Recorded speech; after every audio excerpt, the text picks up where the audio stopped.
नमस्कार दोस्तों, आज हम एमए के छात्रों के लिए हिंदी के कुछ महत्वपूर्ण प्रश्न लेकर आए हैं। रचना और रचनाकार। तो पहला क्वेश्चन है, हरी घास पर छड़ पर किसकी रचना है? तो पहले क्वेश्चन हो जाएगा अज्ञेय। अगला है, गेहूं और गुलाब किसकी रचना है? तो गेहूं और गुलाब ये हो जाएगी रामवृक्ष बेनीपुरी की। अगला है, गंगा लहरी किसकी रचना है? तो तीसरे एक हो जाएगा ऑप्शन डी, जगन्नाथ दास रत्नाकर। अगला है, पृथ्वी पुत्र किसकी रचना है? पृथ्वी पुत्र ये वासुदेव शरण अग्रवाल की रचना है। अगला है, वैदिकी हिंसा हिंसा न भवति किसकी रचना है? तो पांचवें का हो जाएगा भारतेंदु हरिश्चंद्र। छठा है, चिंतामणि किसकी रचना है? तो छठवें का हो जाएगा रामचंद्र शुक्ल। अगला है, पतितों के देश में किसकी रचना है? तो सातवें का हो जाएगा रामवृक्ष बेनीपुरी सी सही है। अगला है, बिल्ले सुर बकरिया किसकी रचना है? तो आठवें का हो जाएगा निराला बी वाला सही है। अगला है, विज्ञान गीता किसकी रचना है? तो नौवें का हो जाएगा केशवदास बी सही है। अगला है 10वां, श्री चंद्रावली किसकी रचना है? तो 10वें का हो जाएगा सी भारतेंदु हरिश्चंद्र। अगला है, घुमक्कड़ शास्त्र किसकी रचना है? तो घुमक्कड़ शास्त्र हो जाएगी डी राहुल सांकृत्यायन का। अगला है, रूपक रहस्य किसकी रचना है? तो 12वें का हो जाएगा सी श्याम सुंदर दास। अगला है, सॉरी 13वां, चिदंबरा किसकी रचना है? तो चिदंबरा हो जाएगी सुमित्रानंदन पंत की। अगला है, उल्गा से गंगा किसकी रचना है? तो 14वें का हो जाएगा बी राहुल सांकृत्यायन। अगला है, कितनी नावों में कितनी बार किसकी रचना है?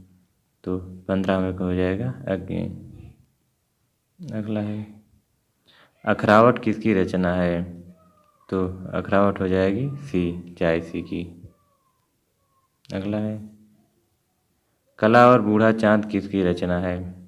तो 17वें का हो जाएगा सी सुमित्रानंदन पंत। अगला है, विचार विमर्श किसकी रचना है? तो 18वें का हो जाएगा बी महावीर प्रसाद द्विवेदी। अगला है, छत्रसाल दशक किसकी रचना है? तो 19वें का हो जाएगा सी भूषण की है। अगला है, साहित्य लहरी किसकी रचना है? तो 20वें का हो जाएगा डी सूरदास। अगला है, विशस्य विषमौषधम किसकी रचना है? सॉरी एक ऑप्शन नीचे है, तो ये हो जाएगा भारतेंदु हरिश्चंद्र।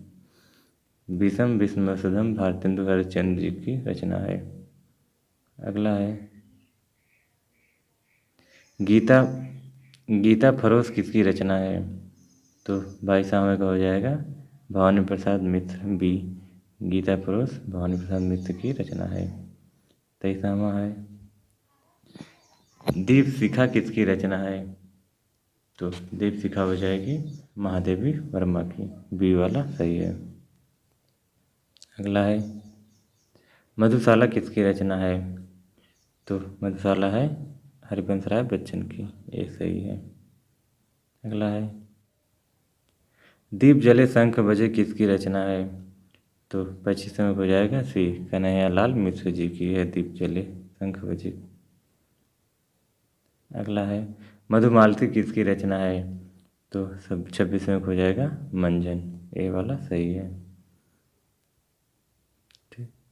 अगला है, पगडंडियों का जमाना किसकी रचना है? तो 27वें का हो जाएगा हरिशंकर परसाई, ये वाला सही है। अंडे के छिलके किसकी रचना है? तो 28वें का हो जाएगा डी मोहन राकेश की रचना है अंडे के छिलके। अगला है चाँद का मुँह टेढ़ा है किसकी रचना है? तो 29वें का हो जाएगा मुक्तिबोध, सी सही है। चाँद का मुँह टेढ़ा है मुक्तिबोध का है। अगला है आत्मनेपद किसकी रचना है? तो 30वें का हो जाएगा सी अज्ञे, आत्मनेपद अज्ञे जी का है। अगला है अशोक के फूल किसकी रचना है? तो 31वें का हो जाएगा डी हजारी प्रसाद द्विवेदी जी की रचना है अशोक के फूल। अगला है त्याग पत्र किसकी रचना है? तो 32वें का हो जाएगा सी जैनेन्द्र।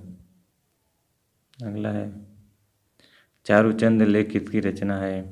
तो 33वें हो जाएगा सी हजारी प्रसाद द्विवेदी। अगला है मेरे राम का मुकुट भीग रहा है किसकी रचना है? तो यह हो जाएगा सी विद्यानिवास मिश्र जी का। अगला है रानी नागफनी की कहानी किसकी रचना है? हरिशंकर परसाई। अगला है पुनर्नवा किसकी रचना है? तो 36वें का हो जाएगा बी हजारी प्रसाद द्विवेदी। 36वां है एक बूंद सहसा उछली किसकी रचना है? तो 37वें को हो जाएगा बी अग्नि। अगला है आलोचक की आस्था किसकी रचना है? तो 38वें को हो जाएगा सी नगेंद्र की है। 39वां है हुमायूं रासो किसकी रचना है? तो 39वें को हो जाएगा डी दलपति विजय। अगला है 40वां अंधेरे बंद कमरे किसकी रचना है? तो 40वें को हो जाएगा डी मोहन राकेश। तो दोस्तों आज के लिए बस इतना ही, फिर मिलेंगे अगले वीडियो में, तब तक के लिए नमस्कार।